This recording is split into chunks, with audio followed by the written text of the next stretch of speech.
Friends, मैं फ़तह खान आप लोगों का फ़तह की पाठशाला में स्वागत करता हूं। तो चलिए आज का सेशन शुरू करते हैं, जिसमें हम लोग सीटेट सितंबर 2026 में आने वाले सीडीपी के पीवाईक्यू का मॉक टेस्ट करेंगे, जो पेपर 1 और 2 दोनों के लिए इम्पोर्टेंट होगा। तो चलते हैं पहले क्वेश्चन पर। बचपन से वयस्कता के परिवर्तन काल का समय कौन सा है? 1 प्रारंभिक बाल्यावस्था, 2 माध्यमिक बाल्यावस्था, 3 पूर्व संक्रियात्मक अवस्था, 4 किशोरावस्था। तो इसका सही उत्तर होगा ऑप्शन नंबर 4 किशोरावस्था। अब चलते हैं नेक्स्ट क्वेश्चन पर। निम्न में से किसके लिए स्थूलगामक कौशल के उपयोग की आवश्यकता होगी? 1 ब्रश से पेपर पर पेंटिंग करना, 2 पेपर के टुकड़े काटना और चिपकाना, 3 सुई में धागा डालना, 4 चलना और दौड़ना। तो इसका सही उत्तर होगा ऑप्शन नंबर 4 चलना और दौड़ना। अब चलते हैं नेक्स्ट क्वेश्चन पर। समाजीकरण की प्रथम संस्था है? 1 परिवार, 2 स्कूल, 3 दोस्त, 4 मीडिया। तो इसका सही उत्तर होगा ऑप्शन नंबर 1 परिवार। अब चलते हैं नेक्स्ट क्वेश्चन पर। यह मानता है कि भौतिक वस्तुएं जैसे गुड़िया कार में सजीव गुण होते हैं, क्या कहलाती? 1 जीववादी सोच, 2 क्रमित सोच, 3 केंद्रीकरण, 4 वर्गीकरण। तो इसका सही उत्तर होगा ऑप्शन नंबर 1 जीववादी सोच। अब चलते हैं नेक्स्ट क्वेश्चन पर। अभिकथन।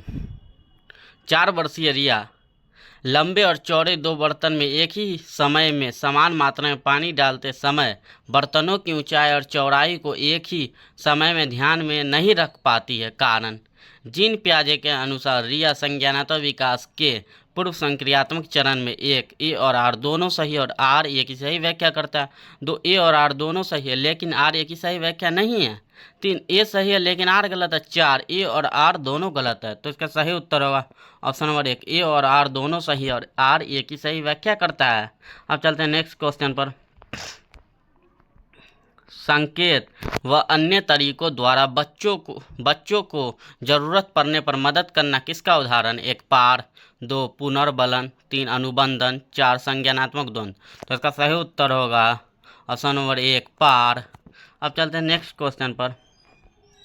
बच्चों की शिक्षा के लिए वाइगोत्स्की के सिद्धांत का अनुप्रयोग प्रस्तावित करता है? 1 सहयोगात्मक अधिगम, 2 क्रिया प्रस्तुत अधिगम, 3 रटन अधिगम, 4 निष्क्रिय अधिगम। तो इसका सही उत्तर होगा ऑप्शन नंबर 1 सहयोगात्मक अधिगम। अब चलते हैं नेक्स्ट क्वेश्चन पर। कोहल वर्ग के नैतिक विकास के किस चरण में व्यक्ति अपने व्यवहार के परिणाम के बजाय दूसरों की अपेक्षा अनुसार कार्य करते? 1 पूर्व संक्रियात्मक चरण, 2 पूर्व परंपरागत चरण, 3 परंपरागत चरण, 4 पाश्चात्य परंपरागत चरण। तो इसका सही उत्तर होगा ऑप्शन नंबर 3 परंपरागत चरण। अब चलते हैं नेक्स्ट क्वेश्चन पर। एक प्रगतिशील कक्षा 1 परीक्षा केंद्रित होती है, 2 पाठ्यपुस्तक केंद्रित होती है, 3 शिक्षक केंद्रित होती है, 4 विद्यार्थी केंद्रित होती है। तो इसका सही उत्तर होगा ऑप्शन नंबर 4 विद्यार्थी केंद्रित होती है। अब चलते हैं नेक्स्ट क्वेश्चन पर। रेणु एक विद्यालय में परामर्शदाता है। हार्वर्ड गार्डनर के सिद्धांत के अनुसार प्रभावी परामर्शदाता के रूप में उसके पास कौन सी बुद्धि होनी चाहिए? 1 भाषाई, 2 स्थानिक, 3 पारस्परिक, अंतर्वैयक्तिक, 4 अंतःवैयक्तिक। तो इसका सही उत्तर होगा ऑप्शन नंबर 3 पारस्परिक अंतर्वैयक्तिक। अब चलते हैं नेक्स्ट क्वेश्चन पर।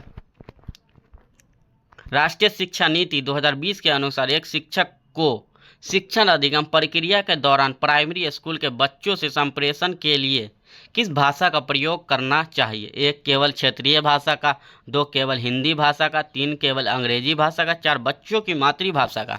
तो इसका सही उत्तर होगा ऑप्शन नंबर 4 बच्चों की मातृभाषा का। अब चलते हैं नेक्स्ट क्वेश्चन पर। 5 साल की वैशाली ने अपनी माँ से कहा, माँ मुझे अमित की तरह फुटबॉल चाहिए। वैशाली को जवाब देते हुए उसकी माँ ने कहा, फुटबॉल से तो केवल लड़के खेलते हैं, मैं तुम्हारे लिए एक छोटी सी प्यारी गुड़िया लाऊंगी। माँ का जवाब क्या दिखाता है?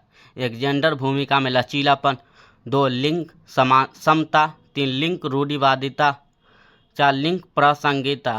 तो इसका सही उत्तर होगा ऑप्शन नंबर 3 लिंग रूढ़िवादिता। अब चलते हैं नेक्स्ट क्वेश्चन पर।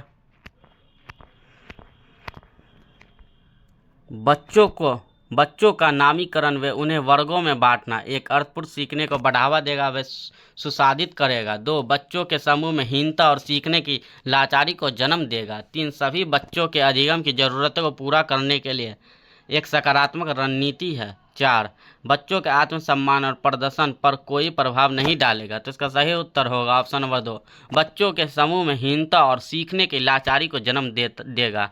अब चलते हैं नेक्स्ट क्वेश्चन पर। सतत व समग्र मूल्यांकन के क्या मायने? 1 विद्यार्थियों की एक दूसरे से तुलना करना। 2 बच्चों के व्यापक विकास से जुड़ी सभी स्कूली गतिविधियों के आकलन के सभी पहलुओं को शामिल करना। 3 केवल शैक्षिक गतिविधियों के आधार पर बच्चों के प्रदर्शन का मूल्यांकन करना।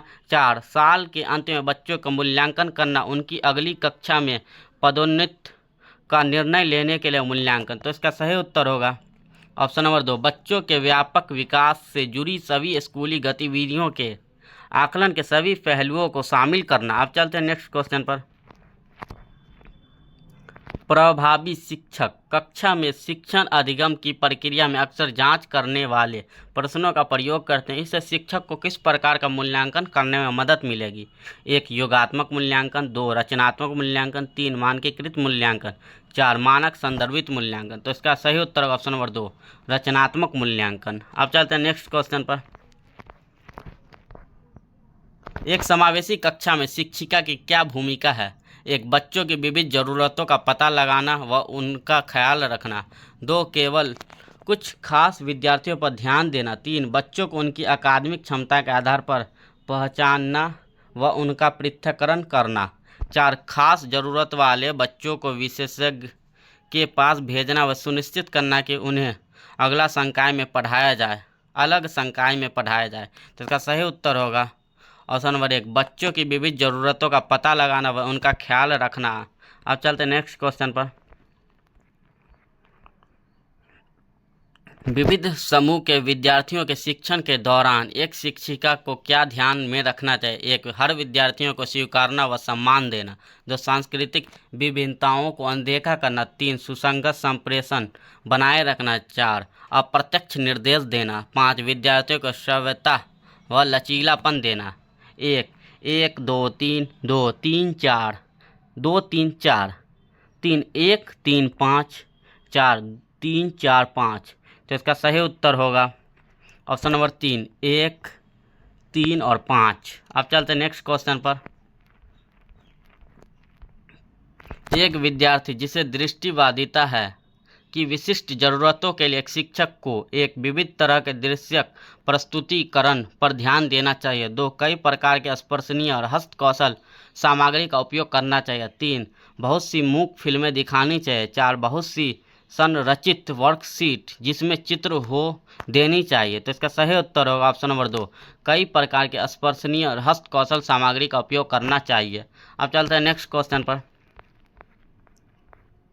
सामाजिक अंतःक्रिया और मौखिक संप्रेषण में चुनौती किसका विशिष्ट अभिलक्षण है? 1 शालीनता, 2 अवधान न्यूनता, अतिक्रियाशीलता विकार, 3 पठन वैकल्य, 4 गुणज वैकल्य। तो इसका सही उत्तर होगा ऑप्शन नंबर 1 शालीनता। अब चलते हैं नेक्स्ट क्वेश्चन पर। एक शिक्षक बच्चों को विभिन्न रंगों वाली चिकनी मिट्टी देकर कहती है कि उनके मन में जो आता है वह बनाएं। इसके माध्यम से वह बच्चों में डैश को बढ़ावा देना चाहती है। 1 सृजनात्मकता, 2 रटना, 3 असहयोग, 4 अनुशासनहीनता। तो इसका सही उत्तर ऑप्शन नंबर 1 सृजनात्मकता। अब चलते हैं नेक्स्ट क्वेश्चन पर। बचपन के प्रारंभिक सालों में किसके विकास पर ध्यान केंद्रित करना चाहिए? 1 शारीरिक कौशल, 2 सामाजिक कौशल, 3 संज्ञानात्मक क्षमता, 4 संवेगात्मक कौशल, 5 अमूर्त तर्क। 1 1 2 2 1 3 3 1 2 3 4 4 1 2 3 4 5। तो इसका सही उत्तर होगा ऑप्शन नंबर 3 1 2 3 4। अब चलते हैं नेक्स्ट क्वेश्चन पर। रचनावादी कक्षा में अर्थपूर्ण सीखना एक जानकारी के भंडारण व उपयोग से होता है। 2 अन्वेषण व अंतःक्रिया के द्वारा खोज की प्रक्रिया है। 3 इनाम व सजा के प्रयोग से होता है। 4 बारंबार वेदन तथा अभ्यास से होता है। तो इसका सही उत्तर होगा ऑप्शन नंबर 2 अन्वेषण व अंतःक्रिया के द्वारा खोज की प्रक्रिया है। अब चलते हैं नेक्स्ट क्वेश्चन पर। एक शिक्षिका एक बच्ची जो एक अवधारणा को समझने में असमर्थ है के साथ मिलकर काम करती है, उसे इशारे देते हुए यह प्रक्रिया क्या कहलाती है? 1 पाठ, 2 शिक्षक केंद्रित शिक्षा शास्त्र, 3 अनुरक्षण पूर्वाभ्यास, 4 प्रत्यक्ष निर्देश। इसका सही उत्तर ऑप्शन नंबर 1 पाठ। अब चलते हैं नेक्स्ट क्वेश्चन पर। अभिकथन एक शिक्षिका कक्षा को संवादात्मक बनाने के लिए बच्चों के आसपास के पर्यावरण से उदाहरण शामिल करती है। तर्क सामाजिक सांस्कृतिक संदर्भ सीखने में महत्वपूर्ण भूमिका निभाता है। 1 ए और आर दोनों सही है और आर ए की सही व्याख्या करता है। 2 ए और आर दोनों सही है लेकिन आर ए की सही व्याख्या नहीं है। 3 ए सही है लेकिन आर गलत है। 4 ए और आर दोनों गलत है। तो इसका सही उत्तर ऑप्शन नंबर 1 ए और आर दोनों सही है और आर ए की सही व्याख्या करता है। अब चलते हैं नेक्स्ट क्वेश्चन पर। निम्न में से क्या बच्चे के समस्या समाधान में बाधा उत्पन्न करेगा? 1 समस्याओं को सही से पहचानना, 2 समस्या को स्पष्टता से परिभाषित करना, 3 पहले सुलझाई गई मिलती जुलती समस्याओं के बारे में सोचना, 4 वस्तुओं के इस्तेमाल के पारंपरिक तरीके पर स्थिर रहना। तो इसका सही उत्तर होगा ऑप्शन नंबर 4 वस्तुओं के इस्तेमाल के पारंपरिक तरीके पर स्थिर रहना। अब चलते हैं नेक्स्ट क्वेश्चन पर। अभिकथन विद्यार्थियों द्वारा की गई गलतियां व त्रुटियां शिक्षकों व विद्यार्थियों की असफलता को दर्शाती है। तर्क बच्चों में खुद से सोचने की क्षमता नहीं होती तथा उनके सीखने को सुनिश्चित करने के लिए उन्हें लगातार निर्देश देना पड़ते हैं। 1 ए और आर दोनों सही और आर ए की सही व्याख्या करता है। 2 ए और आर दोनों सही है लेकिन आर ए की सही व्याख्या नहीं करता। 3 ए सही है लेकिन आर गलत है। 4 ए और आर दोनों गलत है। तो इसका सही उत्तर है ऑप्शन नंबर 4 ए और आर दोनों गलत है। अब चलते हैं नेक्स्ट क्वेश्चन पर। निम्नलिखित में से कौन सा भाव नहीं है? 1 स्मृति, 2 क्रोध, 3 प्यार, 4 भय। तो इसका सही उत्तर होगा ऑप्शन नंबर 1 स्मृति। अब चलते हैं नेक्स्ट क्वेश्चन पर।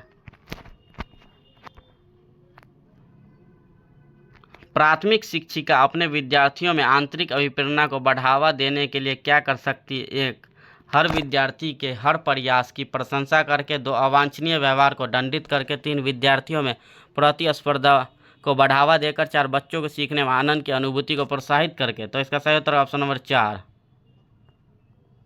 बच्चों को सीखने में आनंद की अनुभूति को प्रोत्साहित करके। आप चलते हैं नेक्स्ट क्वेश्चन पर। बच्चों का समग्र शारीरिक व मानसिक स्वास्थ्य अधिगम डैश से 1 को प्रभावित नहीं करता है, 2 में बाधा डालता है, 3 से संबंधित नहीं है, 4 को सुसाधित करता है। तो इसका सही उत्तर होगा ऑप्शन नंबर 4 को सुसाधित करता है। अब चलते हैं नेक्स्ट क्वेश्चन पर।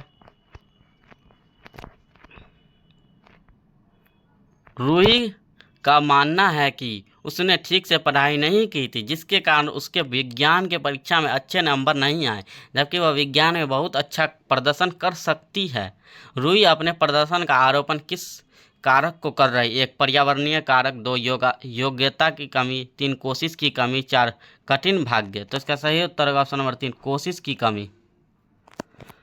आप लोगों को आज का सेशन कैसा लगा? अगर अच्छा लगा तो like share comment and subscribe करें और कमेंट में बताएं कि आप लोगों को 30 में से कितना नंबर आ रहा है। बाय।